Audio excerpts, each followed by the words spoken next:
And now I will be performing a monologue from Seascape with Sharks and Dancer by Nigro. Maybe if you just go back to bed, we can talk about this all in the morning. Maybe if we just go back to sleep, we won't have to talk about this in the morning. Okay, let's try a process of elimination. Has your mother started whining at you again about getting married?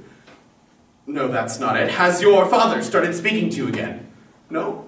Well, thank God for small favors. That's not funny. Didn't this used to be a conversation?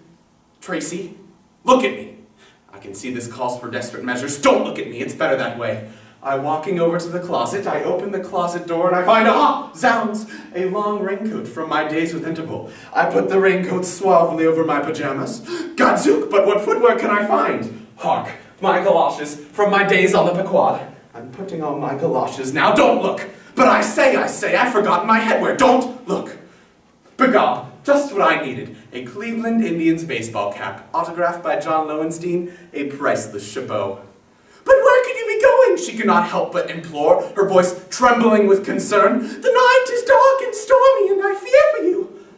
Down to the restaurant, I reply coolly, to punch somebody in the nose. She speaks. Did you hear that, God? This woman looks directly at me, opens her mouth, and speaks. Praise God! Great! Now that we've established that you can speak and that I am a moron, can we please just go back to bed?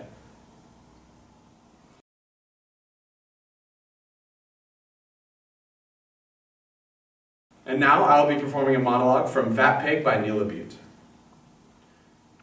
I used to walk ahead of her in the malls, or not tell her about stuff at school so there wouldn't be whatever. I mean, it wasn't like a disease like some people have thyroid, or she just shoveled shit in her mouth all the time, had a few kids, and bang, she's up there at 350, maybe more. It used to seriously piss me off. This once we were at an Albertsons pushing 4 baskets around. You want to know how humiliating that shit is? And she's just farting around in the candy aisle, picking up bags of fun-sized Snickers and checking out the calories. Yeah, I mean, what is that? So suddenly I go off on her like this sophomore in high school, and I'm all screaming in her face, don't look at the bag, take a look in the fucking mirror, you cow, put him down! Holy shit. There's a bunch of stock boys running down the aisles, manager stumbling out of his glass boot there, the works. But the thing was, she never said anything about it.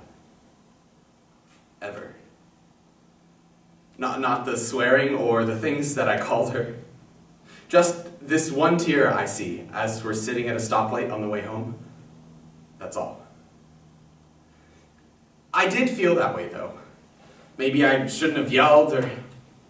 You don't like being fat? There's a pretty easy remedy most times. Don't shovel so much shit down your fucking gullet. It's not that hard.